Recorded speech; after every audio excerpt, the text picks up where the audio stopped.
Hey guys, how's it going? I want to talk about quiet quitting, right? This was a term that came out a couple years ago. We can ask Grok or you know, just to be fair, I'll put it up on Grok so we can define what is quiet quitting, right? I already know what it is, but I want to give you the straight definition of it. What is quiet quitting? And quiet quitting is when employees do the minimum required work, disengaging from extra work or tasks beyond their job description, right?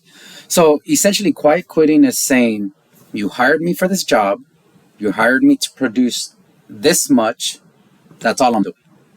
So essentially, quiet quitting is just doing your job. Think about that, right? Hold on to that thought. Quiet quitting is getting hired to, you get a job description. They say, we will pay you, let's say, McDonald's fries, right? Hey, we need a fry guy. Your job, we will pay you for 8 hours a day, $15 an hour to stand right here, take the fries, dump them in the oil, put them out of oil, dump them into the warmer, salt the fries, pack them. That's a job description, right? When they say this is what we need, we're going to hire you for this, that is the job. And so quiet quitting is nothing more than just saying, okay, if that's what you're going to hire me for, that's what you're going to pay me for, that is what I will do. Now, when I think it was a couple years ago, when quiet quitting became this term that everybody's like, oh my God, it's the worst thing in society. And you had all these stupid ass boomers coming out and saying, oh my God, oh my God, these people are quiet quitting. What they were doing was they were turning just doing your job into a derogatory. And they even created the word quiet quitting. Why? Because what these companies want is they want you to do more for less. So let's go back to the scenario of the McDonald's fry worker. So what McDonald's wants to do is they want to hire you for job A, fry man, go through the process of what, the job description of what I described. And then now they want to say, okay, well, it's a little slow now. Or, hey, you know what? We also need you when it gets real busy to turn around, and we need you to become the burger man. So your fries are cooking. You have about 3 to 4 minutes before they're done. So we need you to turn around, become the burger man. And then periodically we need you to run to the storage room, grab more stuff, put them here, station it all. Oh, and by the way, before your shift, we're going to need you to also sweep, mop the floors and take out the trash. And do you understand? So quiet quitting is an agreement where you literally get hired to do a job. You agree to that. The employer agrees to that, and you do your job. Where is the quitting part, right? There's no quitting there. That you're actually upholding the agreement that you originally agreed to. You're just doing your job. But they created this term quiet quitting because they wanted to turn people who showed up to work and did their job into bad people because they want more productivity from you. They want to be able to turn a 10-man crew into a 5-man crew because now they're beating you aside and they're like, do more, do more, do more. My friends, that's not the way the game's played. And let me, with all these boomers out there talking shit about quiet quitting, well, let's talk about something else. Let's talk about being in a union. Being in a union is the ultimate form of quiet quitting. When you're in a union, you only do your job and nothing else. It is clearly defined in the terms of unionship. If you're a pipe fitter, if you're a welder, if you're anything, your job is clearly defined and you are not allowed to do anything outside of that. You are not allowed to do any more or any less. This is what the agreement says you're going to produce. You produce that and you're done. So, I remember when this all started coming out 2-3 years ago and you had all these boomers, start talking shit about millennials and and how they don't want to do any more work. And they're like, no, I'm not going to stay after hours. I'm not going to stay here on my time off. I'm not going to come in on the weekends. I'm not going to, if somebody calls in and doesn't show up, no, I'm not going to, stay for an extra shift to help you. The agreement was 8 hours. The agreement was 8 hours. I'm the fry guy. My job is fry. So if the burger guy calls in, that's not my problem. That's your problem. You're the employer. Find somebody else, or you as the management team, go and do that job. My job is the fry guy. I'm doing my job. I am successfully doing my job. Look, there's fresh fries and they're ready to go, right?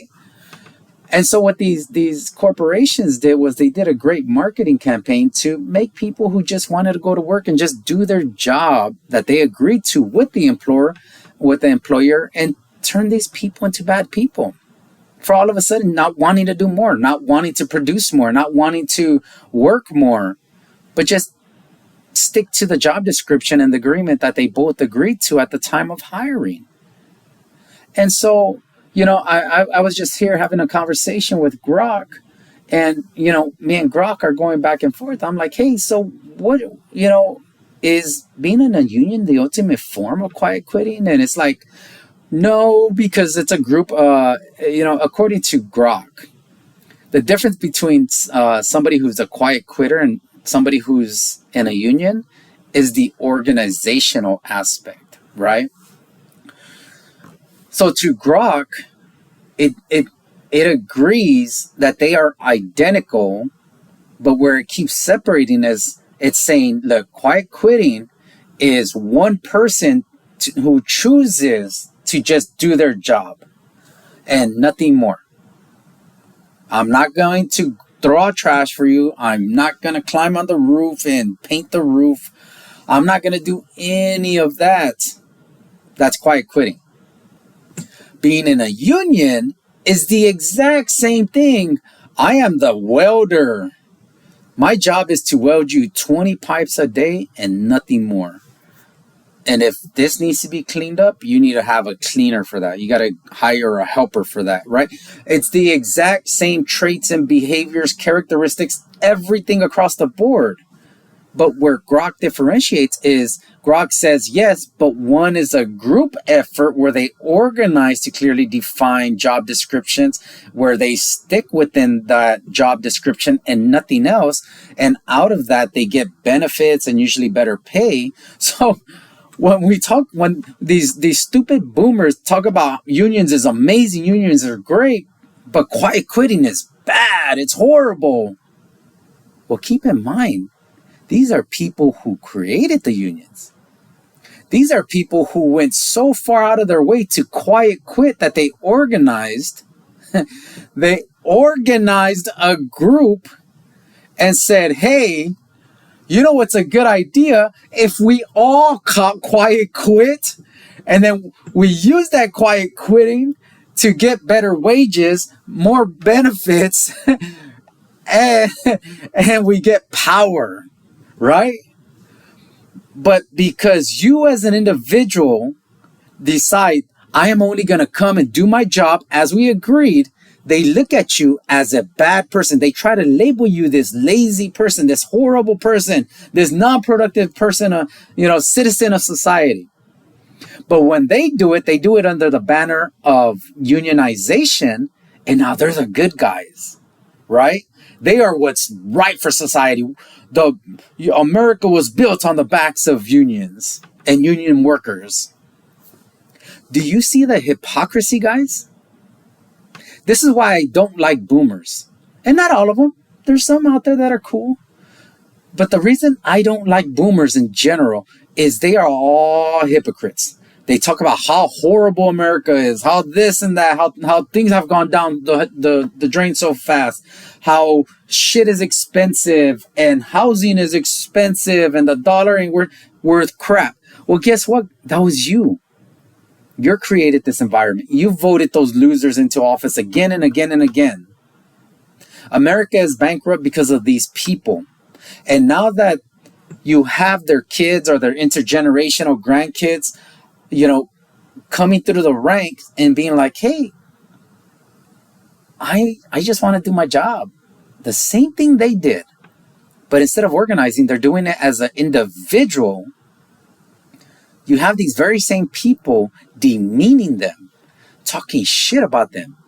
But if these quiet quitters of today, these modern quiet quitters of today, were to then organize and unionize, those same boomer people would be like, good for you.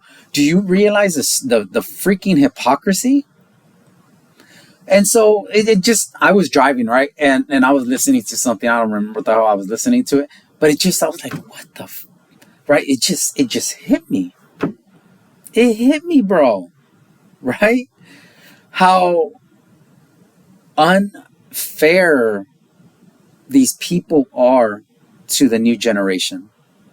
How imbalanced everything is to the new generation. The new generation is literally wash, rinse, repeating everything of the older generation, but yet for some reason this older generation, the boomers, they want to talk shit about this new generation. When literally they're doing the same thing. The only thing is they're doing it on an individual basis. When I started hearing about this whole quiet quitting thing, I was like, wait, I don't get it. So I looked into it. I was like, so let me get this right. Somebody gets hired to flip fries. They flip fries, then they go home. But because they do nothing else but the one thing that they agreed on, they are bad people. I was like, I don't get it. How is that bad? They're doing the job they agreed to. Well, yeah, because they're not taking the initiative. They don't have drive. They don't have, like, hey, I get all that. I get all that. But what the hell does that have to do with them being bad people? They're literally doing the job that you said, do this, I will pay you $15 an hour. So if the company wants them to do more, shouldn't the company pay them more? Shouldn't the company be like, hey, you know what? We want to add to your job description. We want to add to your responsibilities.